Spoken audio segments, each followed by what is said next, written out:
Laki-laki kok jadi tukang syair. Anak empu itu kan seharusnya jadi empu. Jadi empu yang lebih bagus, yang lebih hebat dari saya. Den Dwi Pangga itu memang tidak pernah tertarik dengan pekerjaan ini, Romo Empu. Katanya, empu itu mengabdi pada para pembunuh. Tapi kalau penyair adalah pencinta kehidupan. Pintar bicara anak itu. Siapapun yang sudah ditotol oleh Dewata untuk menjadi pembunuh. Bahkan tanpa alat pun dia akan jadi pembunuh. Ayah, saya mau pergi ke rumah teman. Ini lagi. Aku tidak pernah tahu apa maunya. Lontang-lantung. Sini kamu.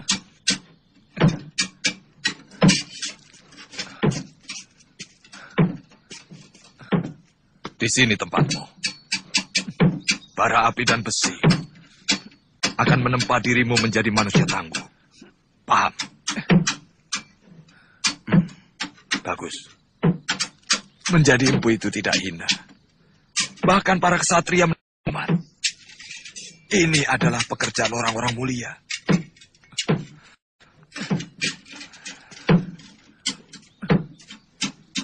Sudah sana. Baik, Ayah. Mereka tidak sadar bahwa kehormatan keluarga, kecukupan harta yang mereka nikmati dari bayi, adalah karena kemampuanku dalam membuat senjata. Keberhasilan para narapati serta senopatiku yang gagah berani itu tidak akan mulus tanpa memiliki senjata pusaka. Untuk itu, aku sangatlah menghargai empu yang dengan sangat tekun telah menciptakan senjata-senjata pusaka untuk mereka. Untuk jasanya yang tidak kira itu, aku hanya bisa memberi hadiah yang nilainya jauh lebih sedikit dibanding rasa terima kasihku yang hampir tidak bisa diukur dengan angka.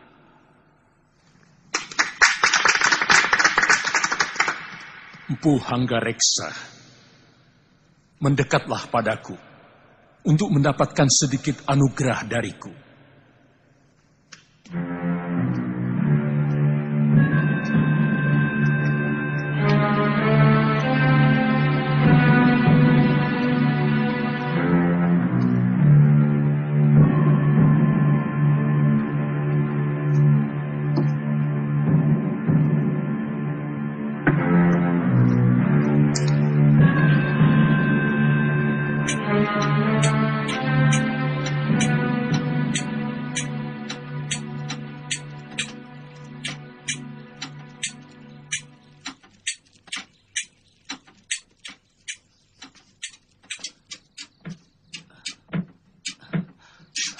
Sudah agak lama aku hanya membuat alat pertanian. Tapi dengan mutu baja yang lebih baik dari yang biasa dibuat. Mengapa? Padahal kata ayah, semua senjata pusaka buatan paman pasti hebat. Membuat alat pertanian adalah pengabdian pada rakyat. Sedangkan membuat senjata adalah pengabdian kepada hawa nafsu, yang akhirnya akan menyengsarakan rakyat.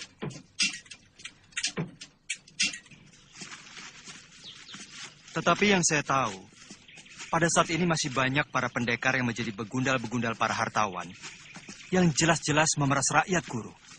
Bagaimana itu? Itu namanya bukan pendekar. Karena seorang pendekar itu pembela kaum lemah, dan sangat setia pada keadilan, kepada negara. Setiap orang bisa saja memiliki ilmu kanuragan dan kedikdayaan. Tapi tidak setiap pemilik ilmu itu adalah pendekar.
Kamandanu, gunakan jurus naga puspamu.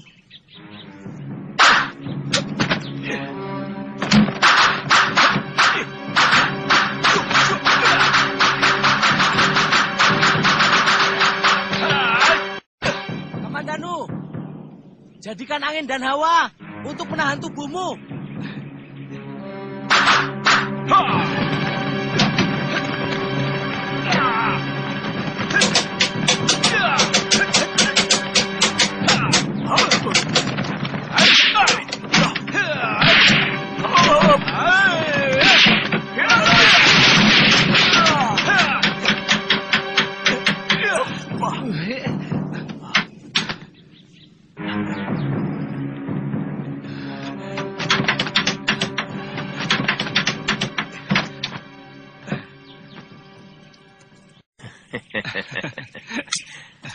Kau berhasil mengecohku. Serangan tanganmu tadi begitu cepat sehingga menutupi pandangan mataku. Itu adalah kunci keberhasilanmu. Sayang, kau terlalu bernafsu menyerangku, sehingga kurang teliti. Benar, Guru. Saya merasa Guru selalu mampu membaca serangan saya. Mungkin arah serangan saya sudah Guru baca dari sorot mata. Benar. Seorang pendekar yang arif harus mampu membaca serangan lawan lewat sorot matanya. Iya. Sehingga kita dengan mudah menghadapi jurus lawan. Itu kamu harus pelajari. Baik.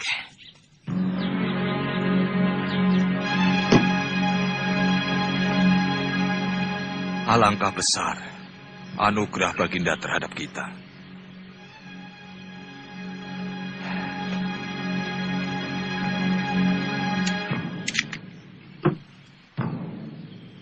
Lihat, ini semua karena pekerjaan ayah sebagai seorang empu.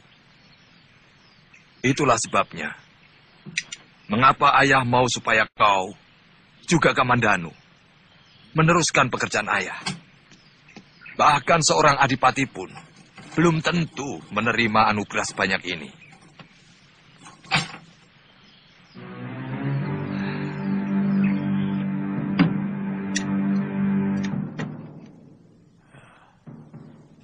Bawa semua emas Kertanegara ini, Anggareksa. Sekeping pun aku tidak ingin memilikinya.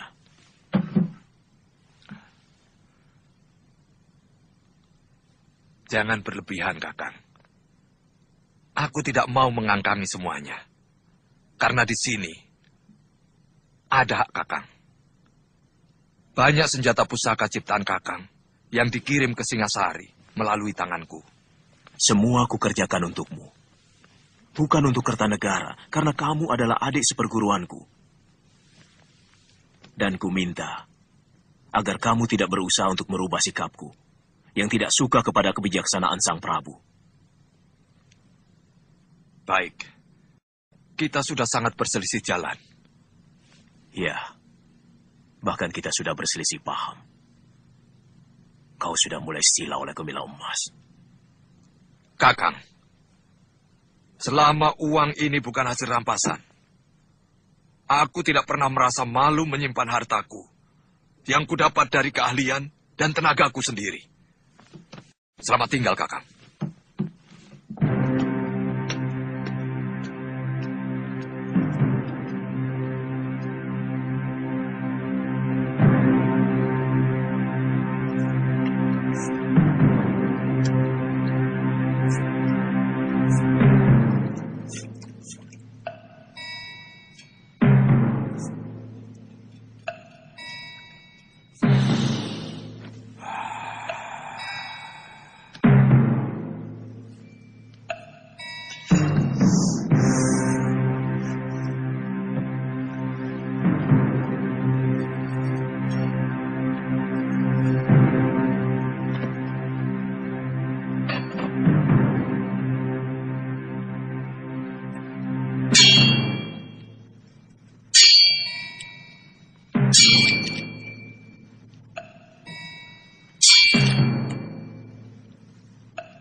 Masih kalah juga.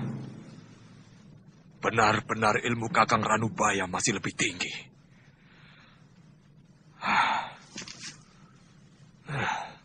Kakang Ranubaya akan membahayakan kedudukanku. Ini tidak boleh terjadi.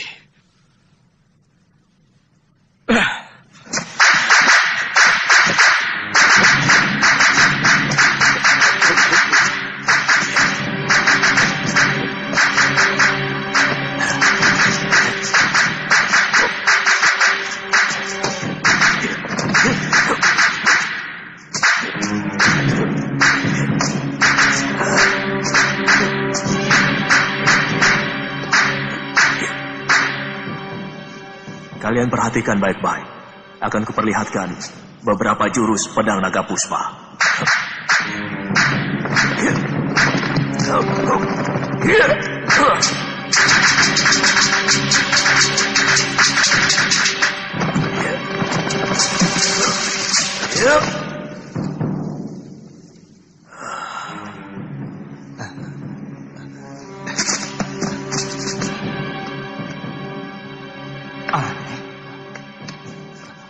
Guru, kok kayunya masih utuh, Guru?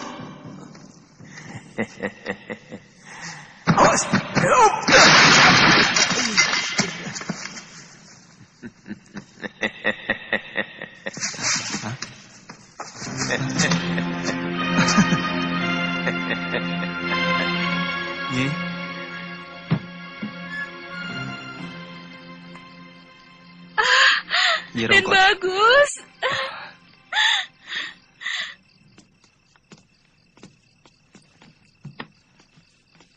Bagaimana kabar Ayahanda, Nyi? Sehat. Tapi akhir-akhir ini Gusti Sepuh sering mengurung diri di kamar pengisian. Nyai tidak tahu kenapa Gusti Sepuh sering murung. Mungkin memikirkan kamu.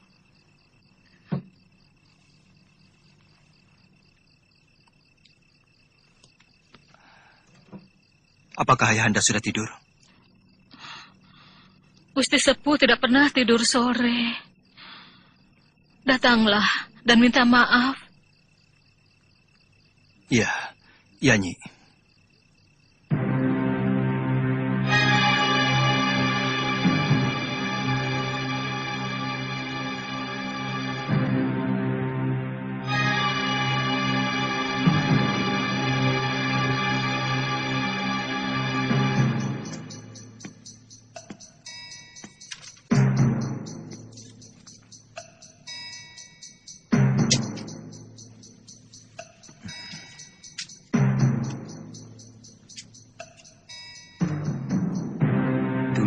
Gusti Prabu, sebagai abdi yang ditugaskan membuat senjata pusaka dan semua perlengkapan tentara Singasari, serta mengelola ruang penyimpanan dan pemeliharaan senjata istana Singasari. Maka sesuatu yang merongrong kewibawaan negara benar-benar menghantui pikiran hamba. Di kampung tempat tinggal hamba Kurawan, ada seorang empu senjata yang juga baik mutunya. Dia bernama Empu Ranubaya. Berkali-kali hamba mengajak dia untuk ikut mengerjakan pesanan Paduka Gusti. Tapi dia selalu menolak. Bahkan berani menghina Gusti Prabu sendiri. Hamba bersedia membantu utusan Paduka untuk menindak Empu Ranubaya yang cenderung untuk berkhianat.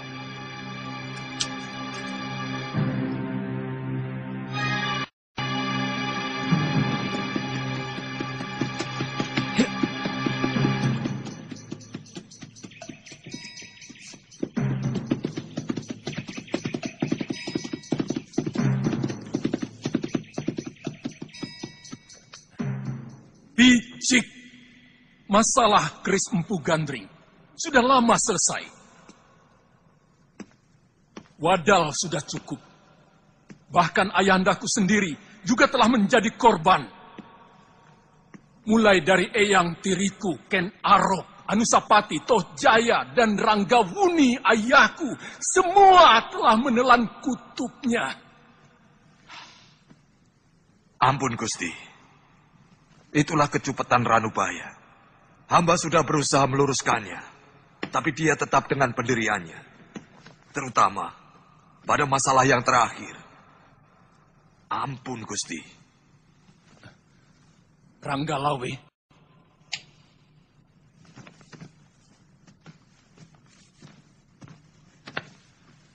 Daulat Gusti Prabu. Tangkap Empu Kurawan itu hidup-hidup. Aku ingin dia menjelaskan di hadapanku apa alasan dia benci padaku. Perintah Gusti akan hamba kerjakan.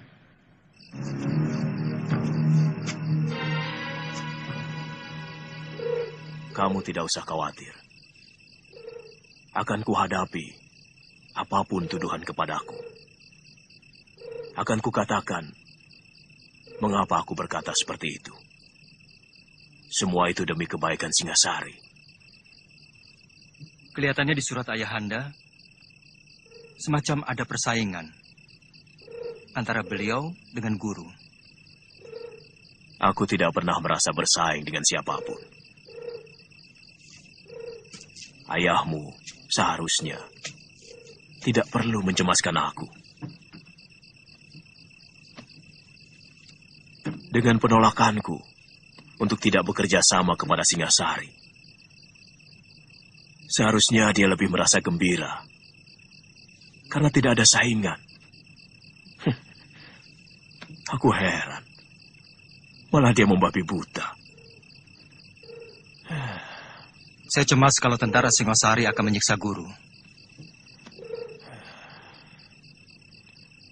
Tidak akan kubiarkan siapapun menyentuh kulitku.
Boleh juga didikmu itu.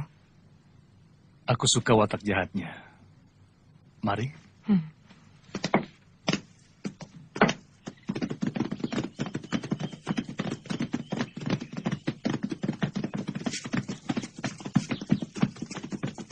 Kelihatannya sudah mulai sore.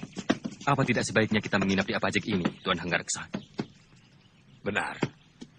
Kita bisa kemalaman di hutan Gandasari. Saya pikir lebih baik kita menginap di sini. Tapi semuanya terserah pada Tuan Ranggalawe. Cari penginapan yang terbaik.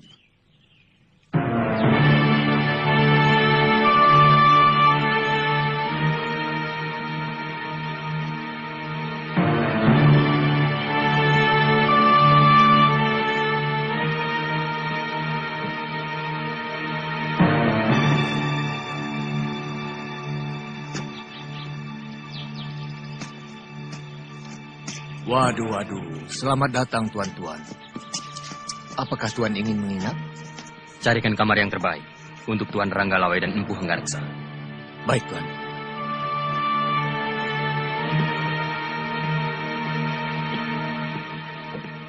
Ada apa, Lejong? Matamu seperti mau melompat keluar.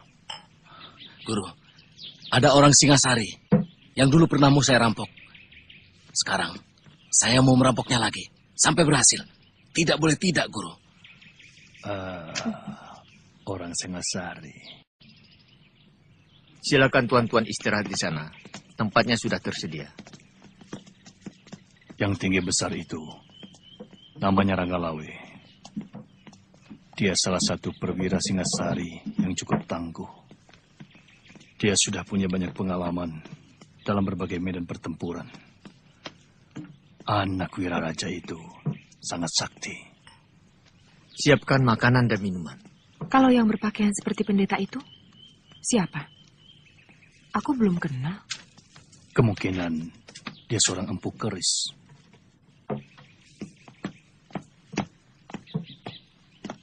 Kalian masih kenal saya? Tentu. Kamu adalah bajingan kelas kambing yang pernah mau merampok kami. Dan sekarang, saya mau minta semua harta yang kalian bawa. Jangan main-main.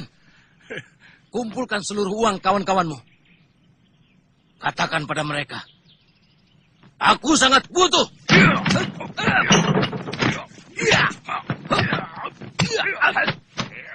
Kau kenal mereka?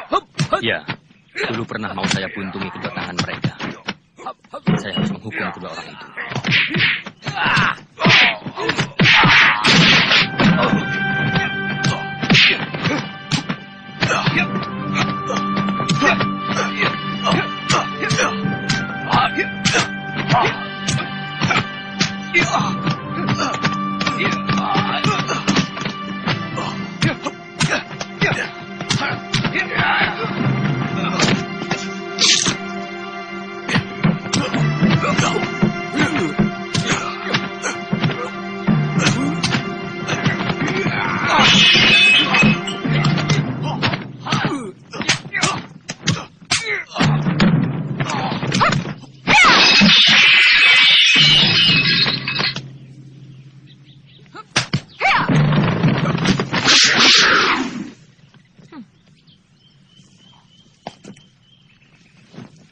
Sabar.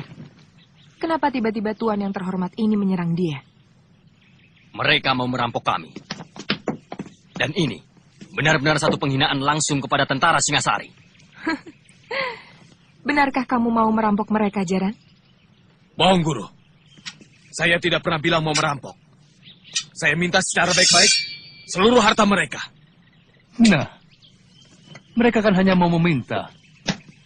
Kalau Tuan mau memberi, ya silakan.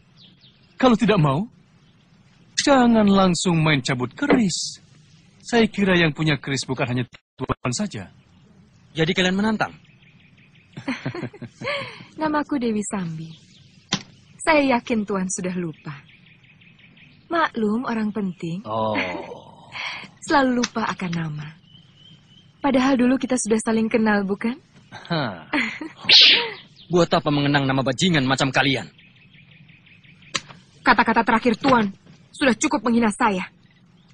Benar, penghinaan tak bisa diterima. Dan sejak kecil saya sudah bersumpah untuk menghukum orang yang berani menghina saya.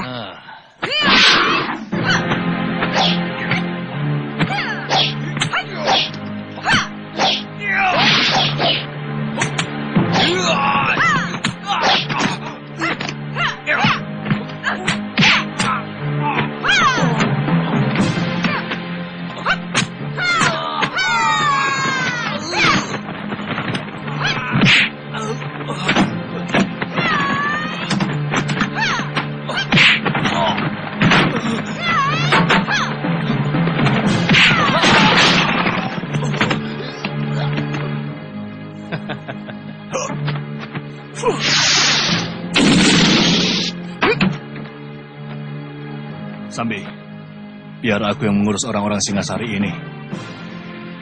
Kau cepat susul orang yang tadi.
Hati-hati, Paman.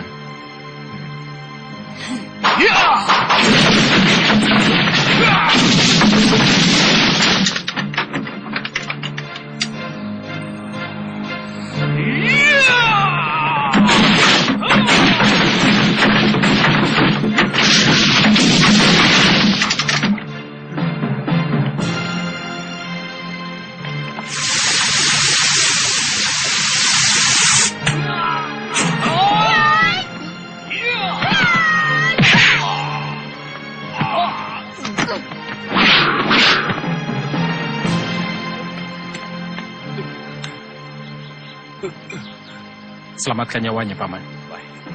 Biar aku yang menghadapi mereka.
Kamu telah melukai seorang prajurit Singasari.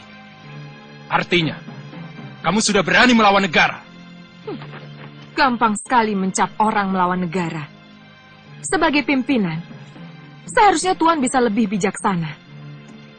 Apakah Tuan tidak melihat sendiri anak buah Tuan itu berbuat sewenang-wenang, menghina dan mencerca orang seenak perutnya? Jangan memutar balik kenyataan, Nyi Sanak. Aku melihat kalian memang sengaja memancing keributan. Itu juga tuduhan Tuan, bukan perbuatan kami. Jadi seharusnya Tuan yang kami beri pelajaran.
Kita harus mencari penginapan, Jamus.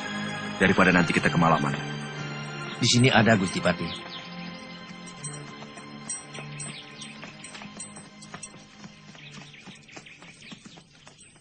Tuan Ragalawe, Kalau Tuan mampu mengalahkan saya, silakan kami semua Tuan bawa ke penjara Singasari. Tapi kalau saya mampu mengalahkan Tuan, kami semua harus dibebaskan.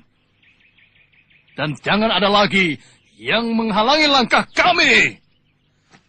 Boleh. Tapi yang disebut kalah adalah sampai mati. Kau atau aku yang mati. Itu yang mengganggu langkah kami. Tuan Ranggalawe, syarat Tuan kami terima. Tapi jangan salahkan saya kalau Tuan mati lebih dulu.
Gusti Patih, jangan diteruskan. Tuan Patih Kebamundara, apa urusan Tuan dengan kami? Ini daerah Singosari, bukan Gelang-Gelang. Tuan tidak berhak melarang siapapun di sini. Sabar. Memang ini bukan daerah kekuasaan saya. Saya juga sebenarnya tidak enak ikut campur, walaupun hanya untuk mendamaikan. Tuan Ranggalawe, mereka ini adalah orang-orang saya. Sebagai Patih Gelang-Gelang, saya minta maaf atas kesalahan mereka. Saya tidak suka diolok-olok. Mereka jelas telah melecehkan kami, tentara Singasari. Itulah kebodohan mereka. Mereka tidak tahu sedang berhadapan dengan siapa. Mereka tidak kenal Tuan Ranggalawe yang sudah termasyhur sebagai Panglima Perang Pilih Tanding.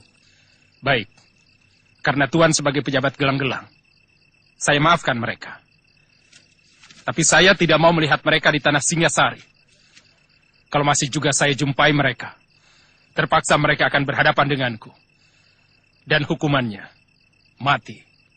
Terima kasih, Tuan Ranggalawe. Saya akan perintahkan mereka untuk kembali. Sekarang juga.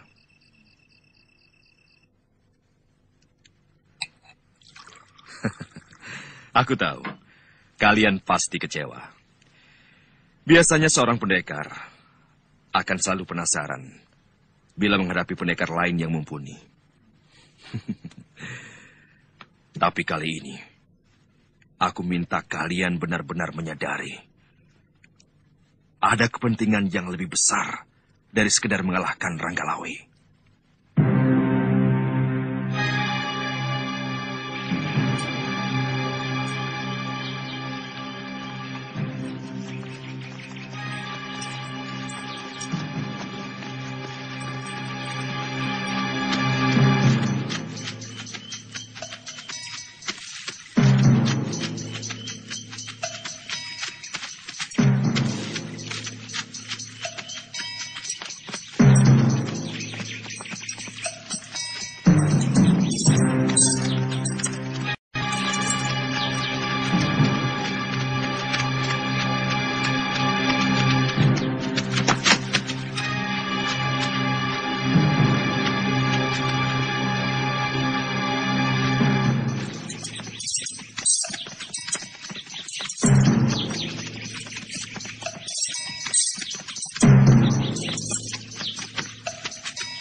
Guru, ada rombongan tentara Singosari telah memasuki desa. Mereka mungkin mau menangkap Guru. Sebab Ayahanda ada di antara mereka, Guru. Di mana kalian lihat?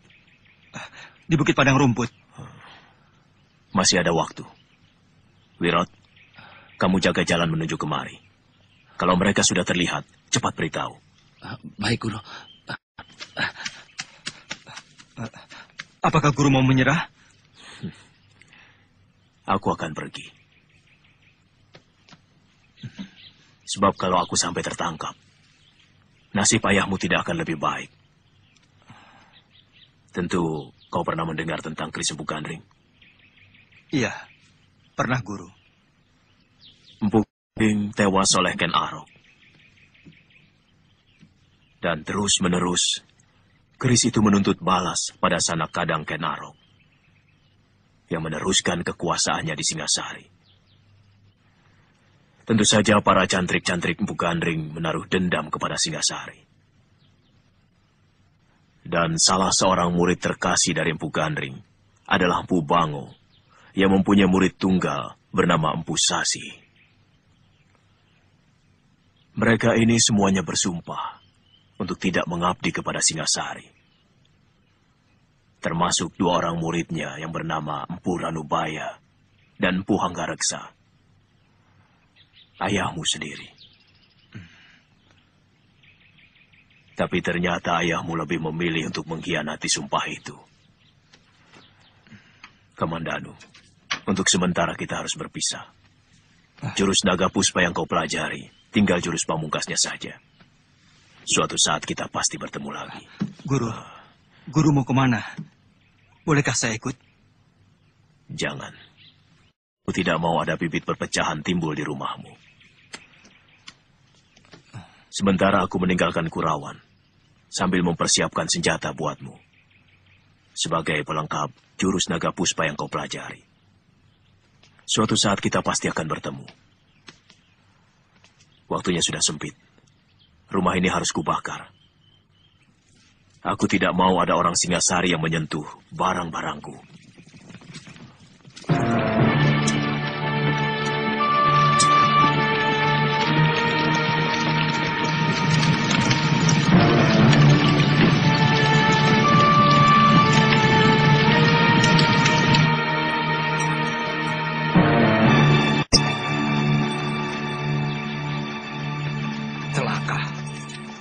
Ada apa, Tuan? Rumah Ranubaya terbakar. Pasti ada yang tidak beres. Ha! Ha!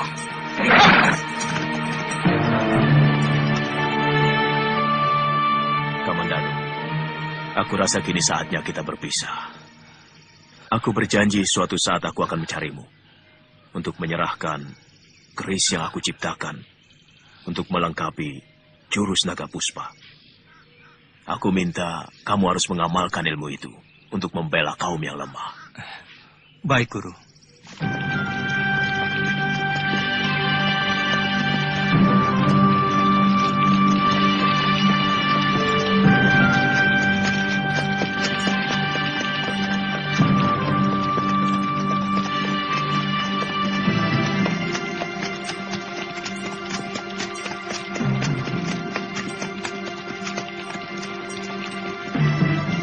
Cari di sekitar tempat ini.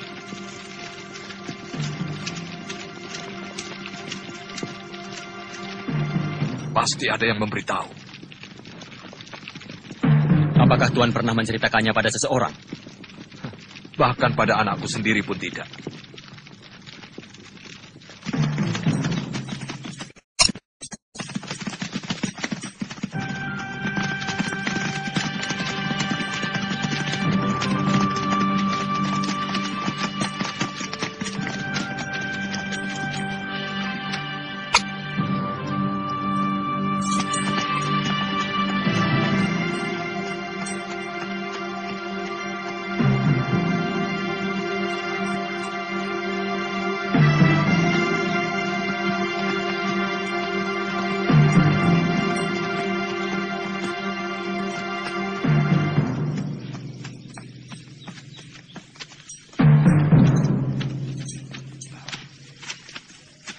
Kamandanu, mengapa kau di sini? Mengucapkan selamat jalan pada Paman Ranubaya, Ayah. Rupanya selama ini kau minggat kemari. Saya nggak suka beruh di sini, Ayah.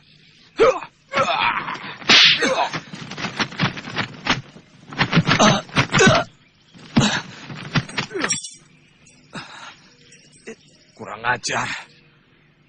Kau pasti sudah ketularan pikiran pamanmu yang keblinger.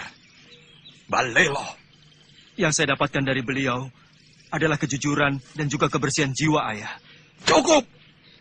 Aku tidak mau mendengar alasan bodoh dari empu yang berpikiran picik macam pamanmu. Apakah bisa disebut picik hanya karena beliau tidak sejalan dengan pemikiran Gusti Prabu Kertanegara yang lebih mementingkan kekuasaannya daripada kemakmuran rakyatnya? Kurang ajar. Kamandanu! Kau harus mempertanggungjawabkan mulut yang telah berani lancang. Saya tidak akan lari dari tanggung jawab.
Cukup, Pranaraja.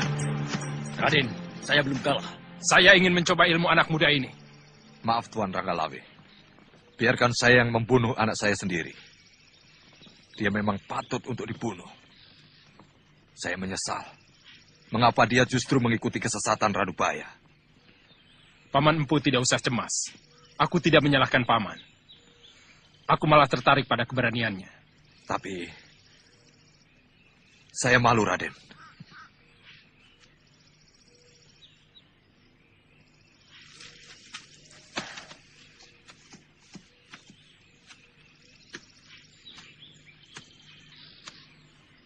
Aku kenal jurus-jurusmu. 12 jurus naga puspa, ciptaan Pugandri. Kukira ilmu itu sudah lama sirna. Ternyata masih ada yang mewarisi. Kau siap, Kamandanu?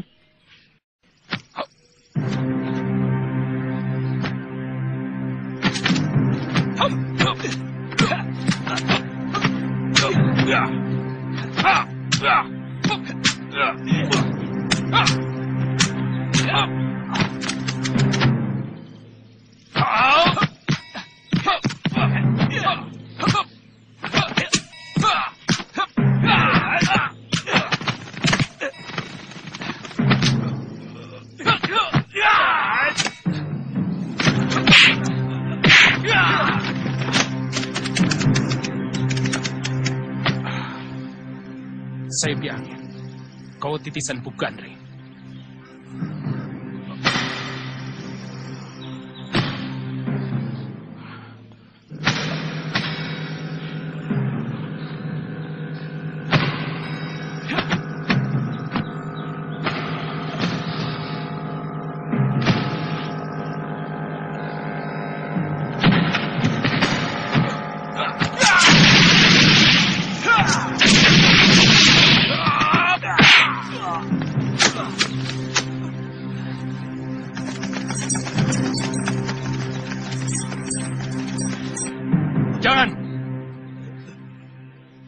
Aku sangat menghargai kejantanan dan keberaniannya.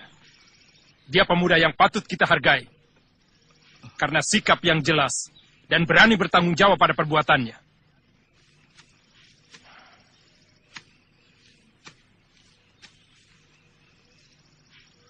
Makan obat itu untuk menghentikan darah dan mengeringkan luka dalammu. Bunuh saja sekalian anak itu, Tuan Ranggalawe. Saya merasa gagal punya anak seperti ini. Dia berbakat menjadi seorang pahlawan. Karena dia setia pada sikap. Kamandano, kau ampuni. Kau boleh pergi sesuka hatimu. Dan yang perlu kau camkan adalah, kau boleh benci pada siapapun. Tapi belalah negerimu. Terima kasih, Gusti. Maafkan saya, Ayah. Maafku sudah kering. Diserap oleh kekecewaanku padamu. Kau terlarang untuk datang ke rumahku. Bahkan ke desa Kurawan ini. Pergi. Ikuti terus jalan pikiranmu yang liar tanpa kendali itu. Sudah lama aku merasa tidak punya anak seperti kamu. Tidak apa-apa, Ayah. Saya akan tetap merasa bahwa saya anak Empu Hanggareksa.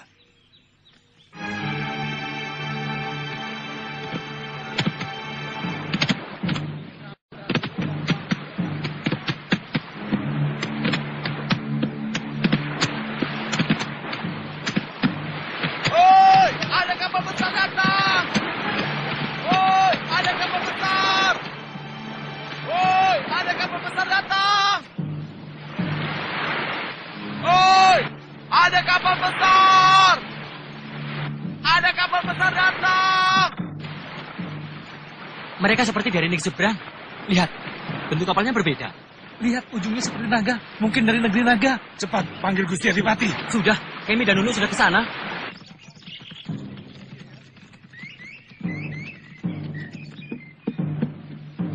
Ya, terus! Dorong, rapat! Terus! Dorong terus! Ayo, rapat terus!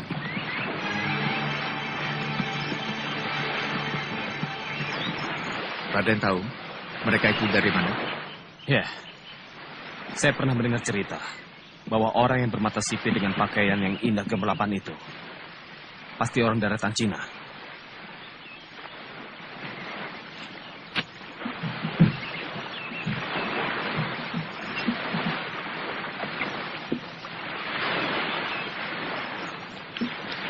Kami datang dari kerajaan Mongol. Kami mau ke kota raja. Bisakah Tuan menunjukkannya? Bisa. Tapi tuan-tuan ini mau ke kerajaan mana? Karena di sini banyak sekali kerajaan-kerajaan kecil dan kerajaan besar. Saya mau ke kerajaan Jawa. Nama rajanya Prabu Kertanegara. Prabu Kertanegara. Kelihatannya mereka sangat ramah dan bersahabat. Sementara ini mereka berada di Wisma Tamu, diantar oleh Gangadara. Kalau begitu, besok akan kulaporkan pada Gusti Prabu. Mudah-mudahan tidak membuat masalah. Soalnya, akhir-akhir ini Gusti Prabu seperti sedang resah. Ya. Aku yakin akan terjadi hal yang mengagetkan. Kalian tahu, sejak dulu Maharaja Genghis Khan, penguasa negeri Tartar itu, ingin sekali menguasai kerajaan di bumi Jawa ini. Tapi belum terlaksana. Jangan-jangan utusan itu akan menantang Singasari.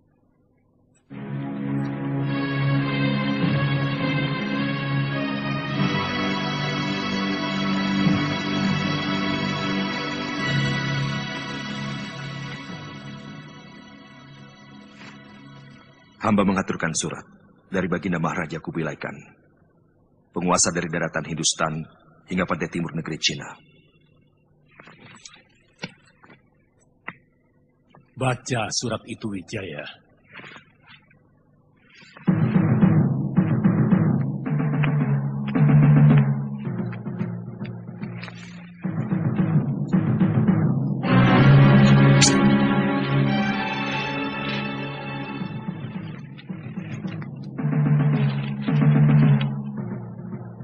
Salam sejahtera buat Tuan Prabu Negeri Jawa.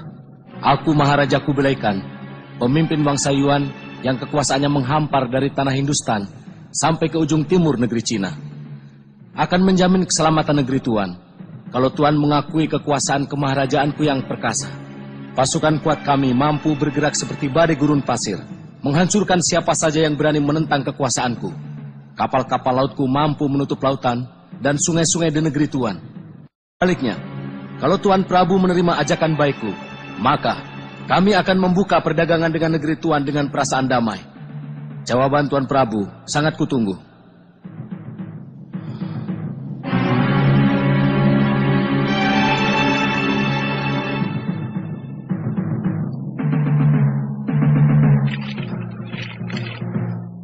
Sebagai utusan, hamba menunggu jawaban dari Sang Prabu. Mendekatlah kau kemari.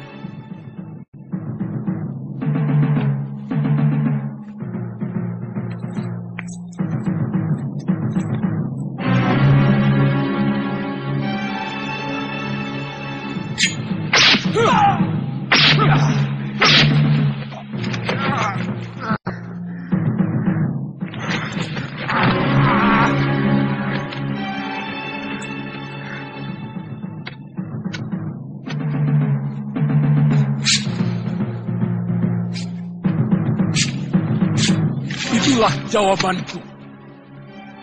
Katakan pada rajamu, prajurit-prajurit Singasari bagaikan gunung karang yang sanggup menahan angin taufan sedahsyat apapun.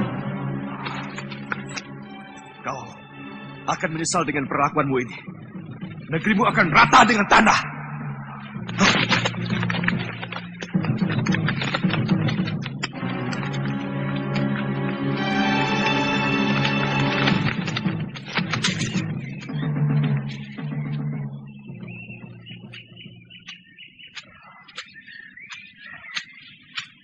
Sedang apa, Mbok?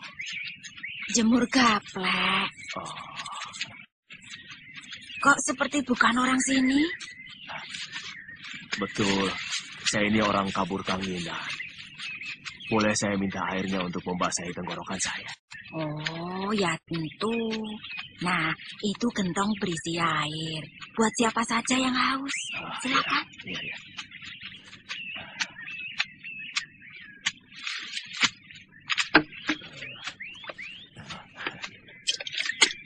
Minta ya, Pak.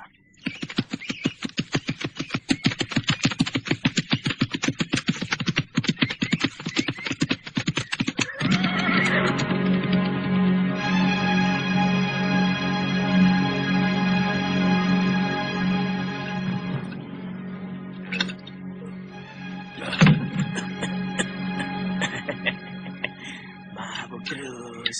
Mumpung sesi dunia lagi mabuk. Satu kendi lagi.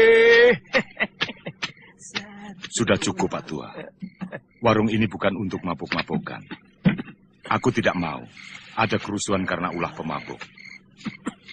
Mestinya kita malu pada tamu-tamu dari Kiteng Nagari itu. Awas, yuk.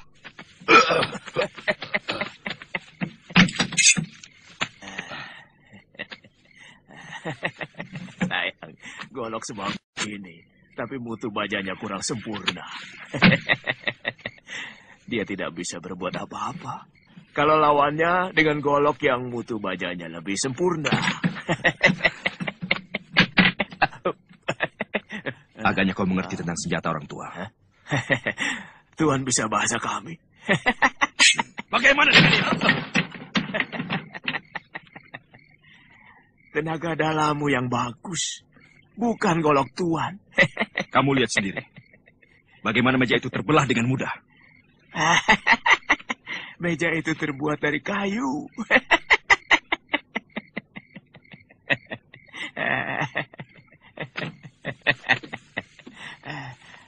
Aku jadi semakin penasaran dengan orang tua. Siapa sebenarnya kamu? Saya adalah empu, pembuat senjata. Jadi saya tahu mutunya dan bagaimana sepuhnya. Saya akan buktikan bahwa senjata Tuan tidak bermutu. Ayo ikut saya.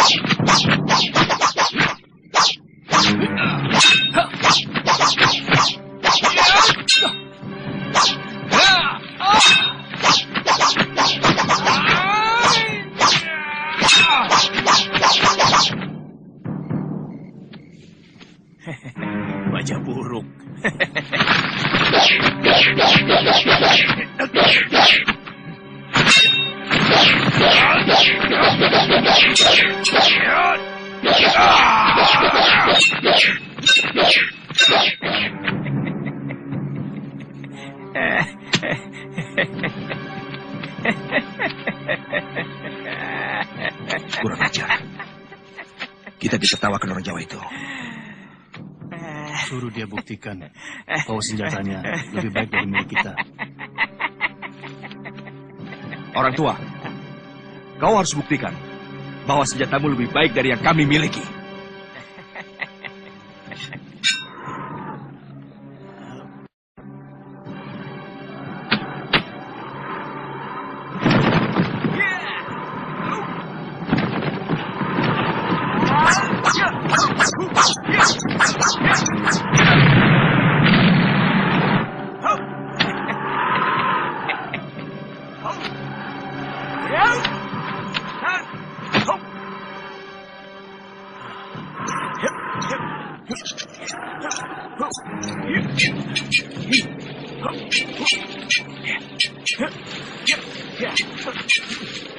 Cukup!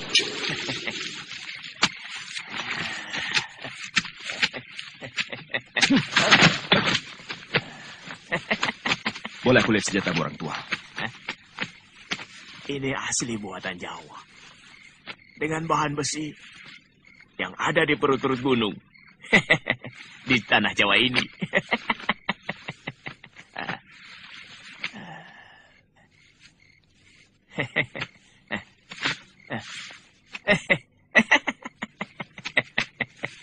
Luar biasa.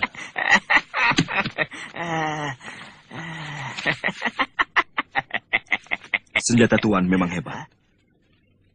Kami mengakui kelebihan Tuan dalam ilmu membuat senjata.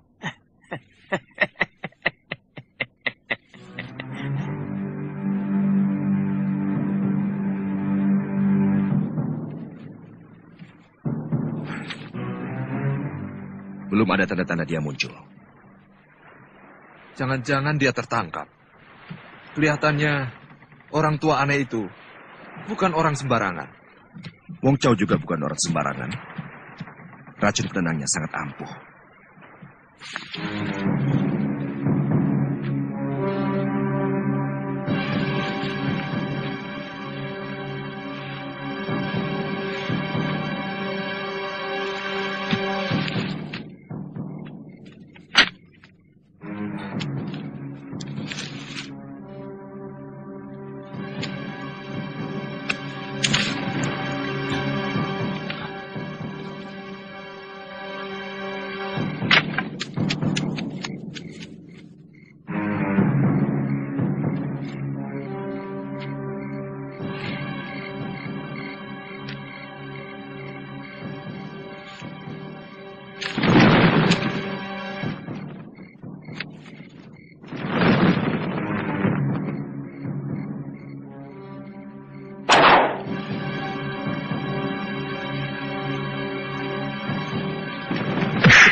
Kami sengaja menculik Tuan, karena kami menduga Tuan adalah mata-mata yang sengaja dikirim ke Kertanegara untuk mengawasi kami. Sekarang Tuan kami jadikan tawanan negara. Silakan.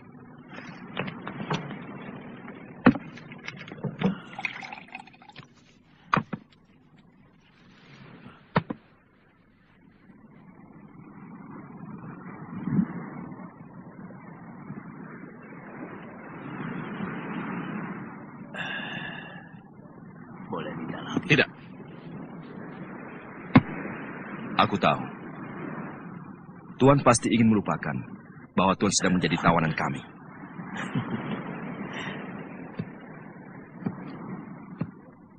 Kalau dia mau tambah anggur lagi, suruh dia lawan saya, Tuan. Kau bisa mendapatkan anggur itu kalau kau berhasil merebutnya dari tangan Tuan Chen Pi.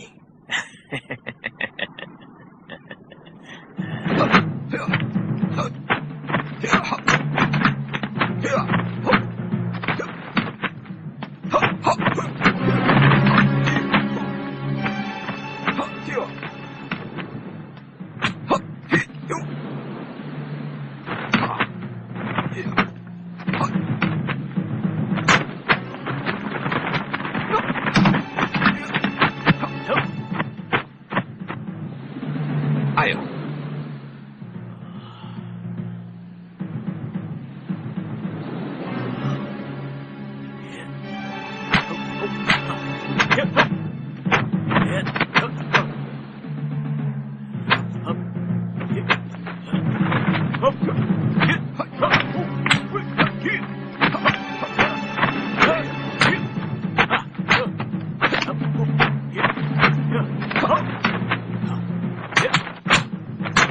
Luar biasa. Itu pasti baru jurus-jurus dasar dari kungfunya. Aku yakin dia pasti bisa merebutnya.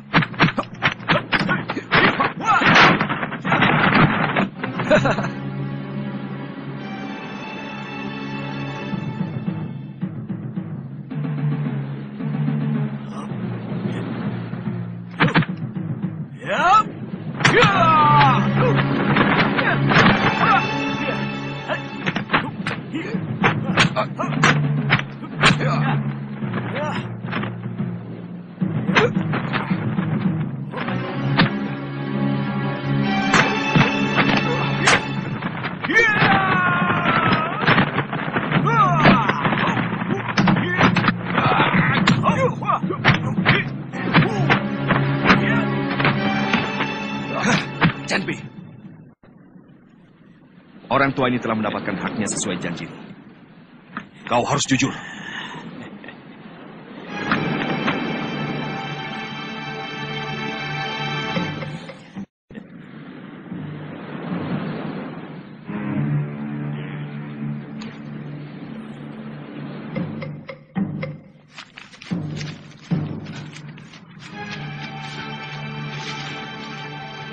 Maling? Maling! Maling! Itu maling! Maling! Maling! Ayo, maling! Aduh, jangan, jangan, jangan, ampun. Aduh. Ampun, Kang. Ampun, saya bukan maling. Benar. Ampun, jangan. Saya tidak nyuri. Bohong. Bohong. Hentikan.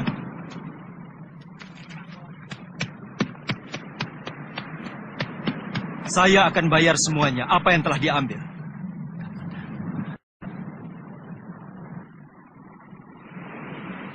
Wirot, kamu mau ikut kalau aku pulang ke Kurawan? Tidak, Kamandanu. Saya mau di sini saja. Saya mau menunggu sampai guru pulang. Ada yang bilang guru telah dibawa oleh kapal dari seberang. Yang pelautnya bermata sipit. Itu orang-orang dari Kitai Nagari.